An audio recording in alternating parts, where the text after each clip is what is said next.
My favorite teammate. Oh. This guy. I'm on my high school. Oh, now that's too much. Hey, I'm on my high school. Right. We will retire jersey. If you were to retire your jersey, what team would you want to retire your jersey?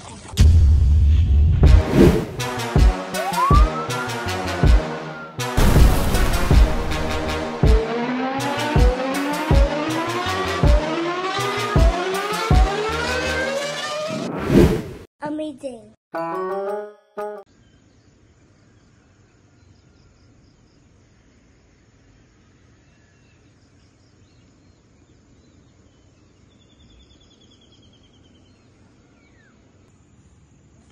Katulog. Ayop na yan dito. May langgam. Ayun. Lagi may gumagapang ngayon. Pakinggan na to. Pakinggan natin yung mga ano natin. Jay! May ibon. May ibon. Pakinggan ko lang ha. Tulog pa yung ibon. Nakita ng ibon na binabaril yung mga nagpapakain. Tago mo.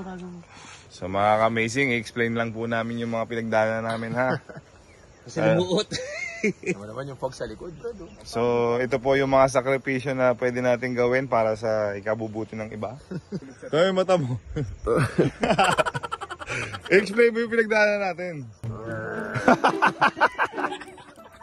Tapos ito nun. Sino? Tapos pag nakatulog, may gumagapat sa So mga ka-amazing, explain lang po natin. Bumiyahe po kami ng Calasiao, Pangasinan. tulog. Tapos after bumiyahe ng Calasiao, laro tayo, di ba? Basketball game. Natapos yung game, 11 o'clock hanggang alas 3, di ba? Hindi dumating eh. Ha? 3:05. Oh, 3:05.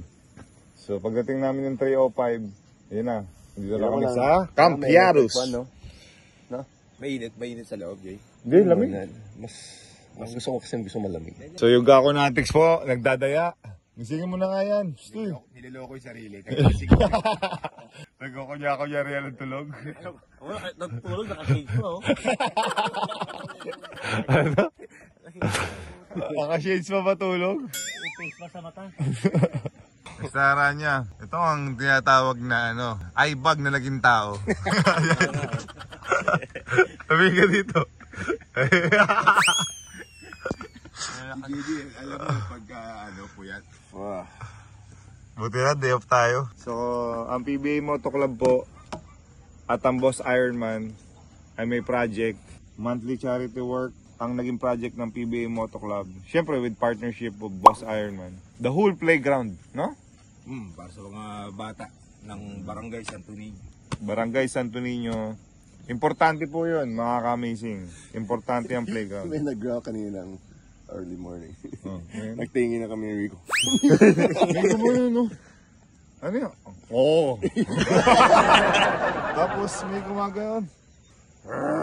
May gumagano'n sa gilid. Si Junklin yun. Tapos maya-maya may gumagapo na langgam sa mukha ko. Pero syempre, yung mga nakaka-appreciate ng nature, ito yung perfect talaga. Biglaan kasi ito eh, biglaan. Hindi, alam mo kaya hindi rin ako makatulog. Antok na ako, hindi ako sanay na hindi nakapag-toothbrush. Alam mo kailangan nagtutoothbrush ako bago matulog. Hindi ka sanay ng hindi mo katabi yung asawa mo. Kaya... Ayan na, si JJ yung witness, di ba? Nag-away pa kami ng misis ko dahil sabi ko, kailangan namin i-fulfill yung commitment namin na pagbukas ng tinayo natin na playground, nandito kami. Ngayon, sabi ko kay misis ko, dapat may lakad kami, dapat uwi kami sa mga anak namin. But sabi ko, sumacrifice muna tayo ng mga 6 hours just for this. Kasi 3 o'clock eh. So 3, 4, 5, 6, 7, 8, 9, 10. So 7 hours. 7 hours. So 10 o'clock yung schedule. Makilala namin yung mga bata na gagamit, saka yung mga paligid na gagamit ng playground. Ngayon, nasa Campiatos kami. Ayan po, ang boss ng Campiatos. Akala ko ito. Ito, original boss, oh. Ito lang ang bundok na may wifi. Ito ang Campiatos, may wifi. Kaya gusto ko dito eh. Yung Gako po, niloloko niya pa yung sarili niya. Ganyan, di ba yung sa yung mga... Half sleep. A few moments later.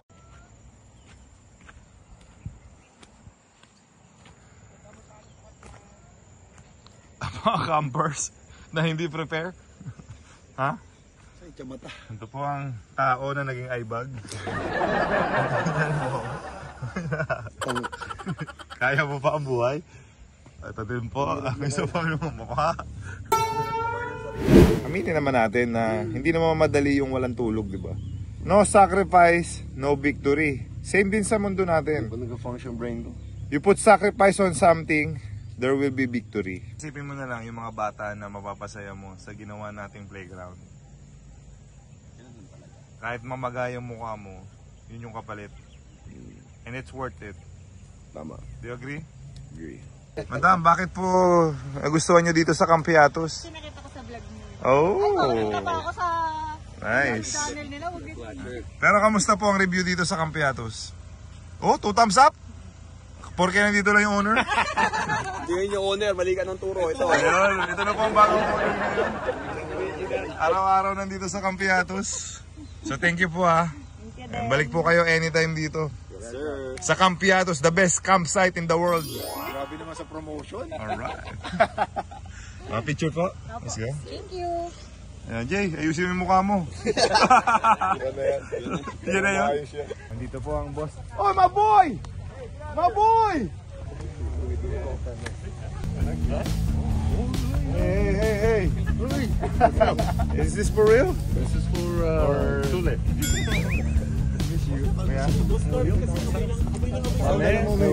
Mick Pinisin, this in the house. Ang tunay na Pilipino sa PBA. Si Mick Pinisin. Do you agree? Pinoy yan. That's my kuya. Tignan mo yung tsura. Isumin mo. Isumin mo. Pinoy na Pinoy yan ha.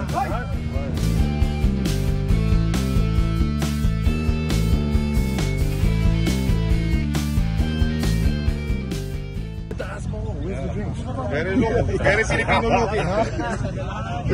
Very Filipino looking. Yeah, of course. Oh boy. Well, you good to go now or what? I thought you boys were training. Pinisi hardcore. Look. The muddy, the better. I was the first one.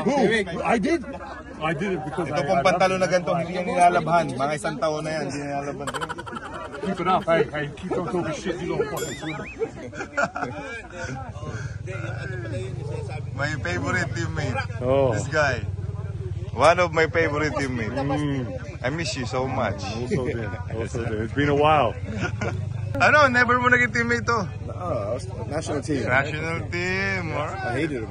Yeah, so did I. Thank you for your service for the Filipino community. Yeah, I did it a couple National, times. yeah, national team, right? And that was the best time. He's famous on ESPN. Ranked number 1. Rock number 1. Number 1 flop. Hey. Yeah, but at least I didn't fucking block a ball with my shoe. I'm very honored and privileged to be invited by the PBA Motor Club. You guys are awesome. Be legends, stay legends. Like a wrestler, huh? Hey, that is a shirt right there. Yes, sir. I don't even know what I said. But Be legend, stay legend. boom. Stay legend. Hey, now it's proof that I got copyright that. Hey, this is Mark Kagiwa. Don't know Mark Kagiwa? Mark Kagiwa. Fast and the You Furious. don't remember? You don't remember Mark Kagiwa? Ay, sir. Oh, yeah. Asan yung mga snake? Dala kami, dala ka snake. But Mark Sariwa, not Kagiwa. Mark Sariwa. Fast and the Curious only. Curious. Not Curious. Boss Iron Man, amazing. From doing house dishes.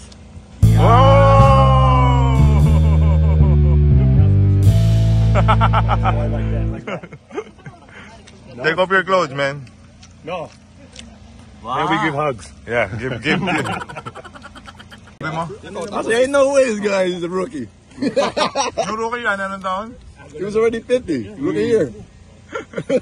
Thank you, JJ. You look exactly the same. How old are you now? 49, bro. Oh, I thought you're just 29. Look, So- extra rice for you later. Still fit, no? Huh? Still fit. Yeah, you're still fit, man. Because of off-road? That's like motorcycling, man. No? When I knew it's time, when I would wake up in the morning, I'm like, oh, here we go. Like that feeling like it becomes a job. That's when I know, oh man, it's time to retire. Because you're wanting, even in practice, like before I look forward to going to practice. When love did you going to retire, practice. Mick? 17? 2017. 2017. Oh. Kaya ng kaya ito hanggang madaling But I didn't get my jersey hung. You want to? Nah. Don't worry, we'll hang it. Yeah, hang PBA Moto Club will hang it, bro.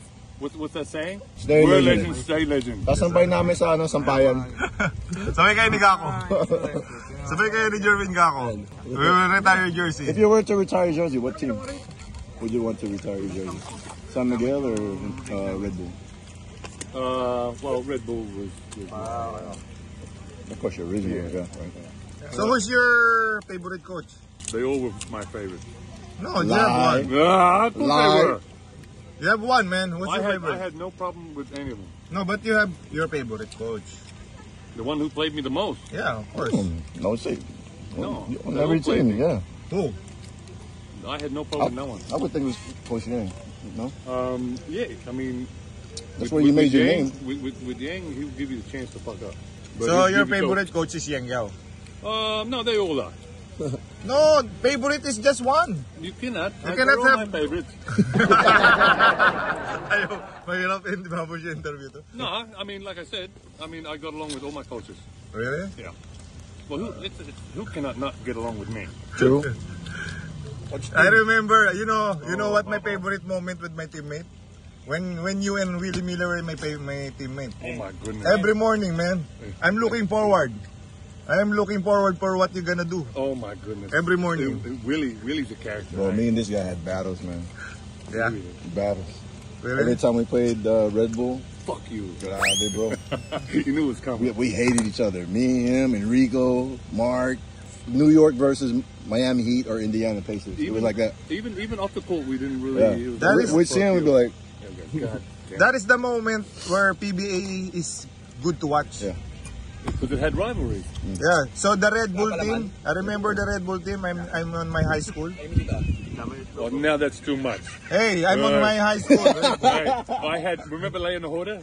He came from whatever school he came from. He goes, "Hey Mick, I used to watch you in the province." I said, "In Luag." I said, "Bullshit." I said, "In your province, there's no TVs. You didn't watch any."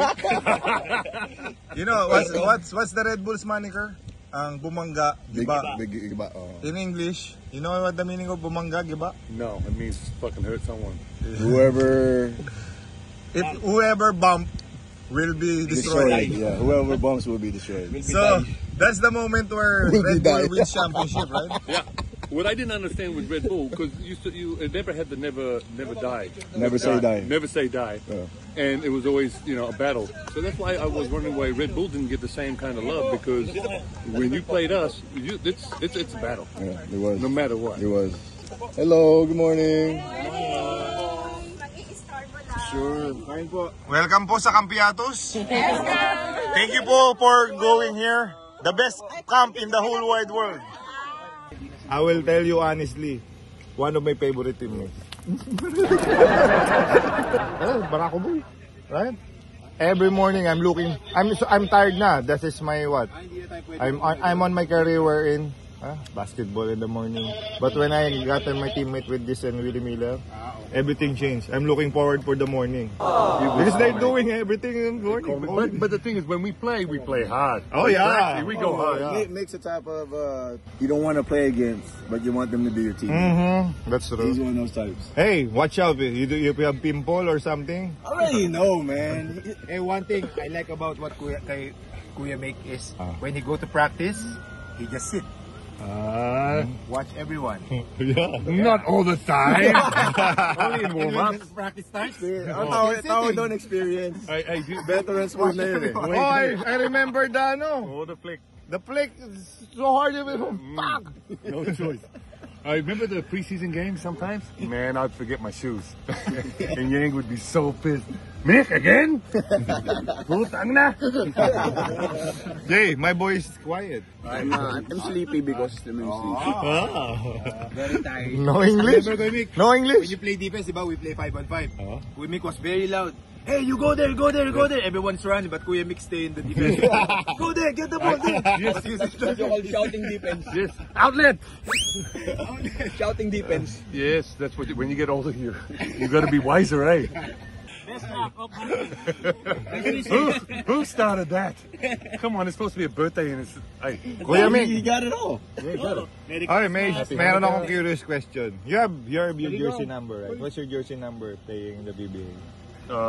Red Bull 7. Does it has a meaning? Because the people from our YouTube, they're asking this for you guys. Because everyone's commenting about you guys. So what's the reason behind number 7? Tony Kukoc.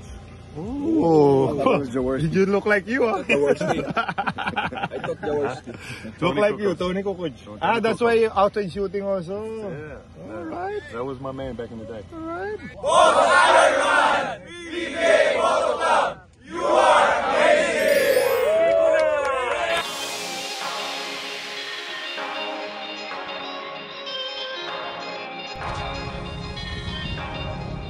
Kuya Campiatus, amazing. Mabait ba yung Aranya? Sobrang mabait ko. Oo, sinasabi nyo lang yan para may bonus. Okay, kuya, thank you. Ingat. Salamat. Tawid na kami ng ilog. Dahil dito sa Campiatus, may tawid ilog. Diba? Mababa yung tubig yun. Kanina taas na. Gabi. Ganda. Ganda po ng Campiatus. Kuya, nagbebenta pa ng ice cream. Kuya, naka-scooter na. Tired na. Okay, tawid ilog. Papunta tayo sa ating tinayong playground para sa mga bata. So, nag-invest tayo ng lupa at mga equipment sa playground. Sino? Aquaman. Oo nga, nandito si Aquaman. Lolo yan, Ha? Aquaman. Ayun o. Grandpa. Aquaman. Pilipino. Okay, si Aquaman na. Oh, nanonood. Baka may mga kalaban.